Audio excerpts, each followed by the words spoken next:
Bro ചാലക്കുടിയെ പറ്റി video ചെയ്യാമോ? പിന്നെന്താ ബ്രോ പറയാലോ. കേരളത്തിലെ തൃശൂർ ജില്ലയിലെ ചാലക്കുടി നദിയുടെ തീരത്തുള്ള ഒരു മുനിസിപ്പൽ പട്ടണമാണ് ചാലക്കുടി. അതിരപ്പള്ളി വെള്ളച്ചാട്ടത്തിലേക്കും വാഴച്ചാൽ വെള്ളച്ചാട്ടത്തിലേക്കും യാത്ര ചെയ്യുന്നവർക്കുള്ള ഒരു ബേസ് ക്യാമ്പാണ് എന്ന് വേണമെങ്കിൽ ചാലക്കുടിയെ വിശേഷിപ്പിക്കാം.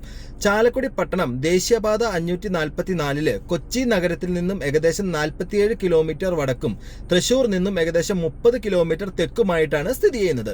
ചരിത്രം പറയുമ്പോൾ രണ്ടാം ചേര സാമ്രാജ്യ കാലത്ത് ചുക്കിക്കുളം ശാലയിൽ നിന്ന് വേദങ്ങളും കളരിപ്പയറ്റും പഠിക്കാൻ കേരളത്തിന് പുറത്തുനിന്നുള്ള ആളുകൾ ചാലക്കുടി സന്ദർശിച്ചിരുന്നുവെന്നും ഈ താമസ സ്ഥലത്തെ കുടി എന്ന് വിളിച്ചിരുന്നുവെന്നും പറയുന്നു.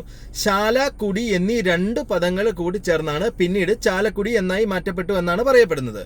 ചാലക്കുടി പട്ടണത്തിലൂടെയാണ് ദേശീയപാത 544 കടന്നു പോകുന്നത്. തൃശൂർ, എറണാകുളം ജില്ലകൾക്കിടയിലുള്ള പ്രധാന പ്രവേശന കവാടമായിട്ട് ഇത് പ്രവർത്തിക്കുന്നു.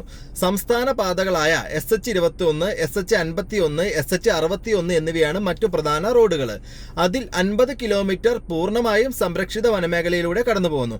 മനോഹരമായ മഴക്കാടുകളും വന്യജീവികളുടെ പതിവ് കാഴ്ചകളും കാരണം ഇന്ത്യയിലെ ഏറ്റവും മികച്ച പ്രകൃതിരമണീയമായ പാതകളിൽ ഒന്നായിട്ട് ഇതിനെ വിശേഷിപ്പിക്കാറുണ്ട്.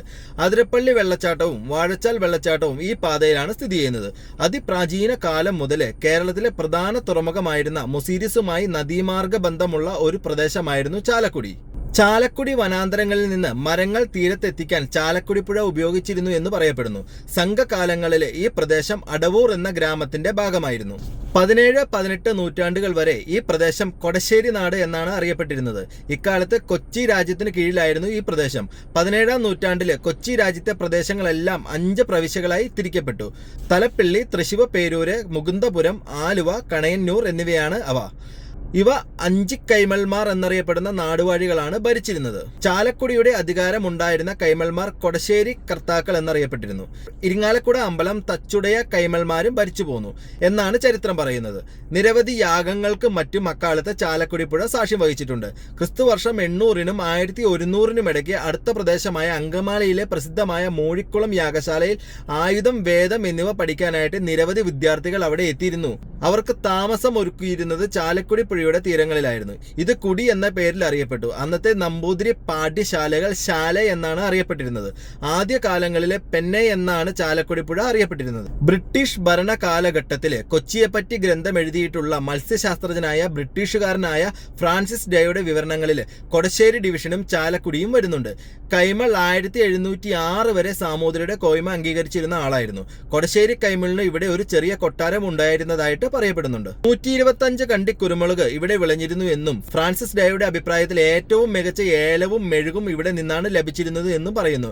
കൊടശ്ശേരിക്ക് 13 വിഭാഗങ്ങൾ ഉണ്ടായിരുന്നു. ചാലക്കുടി ആയിരുന്നു ഏറ്റവും പ്രധാനപ്പെട്ട വിഭാഗം എന്ന് പറയുന്നത്. ഇംഗ്ലീഷുകാരുടെ കാലത്ത് ചാലക്കുടിക്ക് കിഴക്കുള്ള അതിരപ്പള്ളി വെള്ളച്ചാട്ടവും മറ്റും ഒരു സന്ദർശന സ്ഥലമെന്ന രീതിയിൽ വികസിപ്പിക്കപ്പെട്ടു. മലക്കപ്പാറ, ഷോളയാർ എന്നിവിടങ്ങളിൽ ഇംഗ്ലീഷുകാർ അണക്കെട്ടുകൾ പണിതു. മലക്കപ്പാറയിലും മറ്റും തേയിലത്തോട്ടങ്ങൾ സ്ഥാപിക്കുകയും കാപ്പിയും മറ്റും വെച്ചുപിടിപ്പിക്കുകയും ചെയ്തു.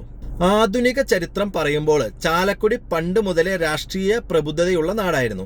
1929 മഹാത്മാഗാന്ധി ചാലക്കുടി സന്ദർശിച്ച് ഹരിജനോദ്ധാരണ പ്രബോധനം നടത്തിയിട്ടുണ്ട്. ആ സ്ഥലത്താണ് ഇന്ന് നഗരസഭാ കാര്യാലയം പ്രവർത്തിക്കുന്നത്. കേന്ദ്രമന്ത്രിയായിരുന്ന പനമ്പിള്ളി ഗോവിന്ദ മേനോന്റെ ജന്മദേശവും ഇവിടെയാണ്. 1947 ചാലക്കുടിയിലെ അബ്ദുൾ റഹ്മാൻ നഗറിൽ വെച്ചാണ് പ്രജാമണ്ഡലത്തിന്റെ 3ാം വാർഷിക സമ്മേളനം നടന്നത്.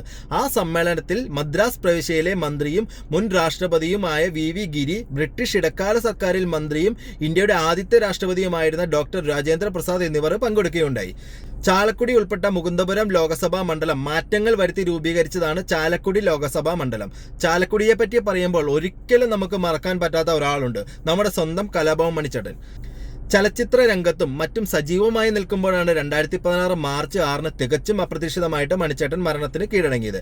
അങ്ങനെ ചാലക്കുടിക്കാരൻ ചങ്ങാതിയായ നമ്മുടെ മണിച്ചേട്ടനെ ഓർമ്മിച്ചുകൊണ്ട് ഒരുപാട് ചാലക്കുടി വിശേഷങ്ങൾ ബാക്കി വെച്ചുകൊണ്ട് നിർത്തുന്നു. ബാക്കി ചാലക്കുടിയുടെ വിശേഷങ്ങൾ ചാലക്കുടിക്കാർ കമന്റ് ബോക്സിൽ പറയുന്നു വരുന്നു. അപ്പോൾ ഓക്കെ, ബൈ.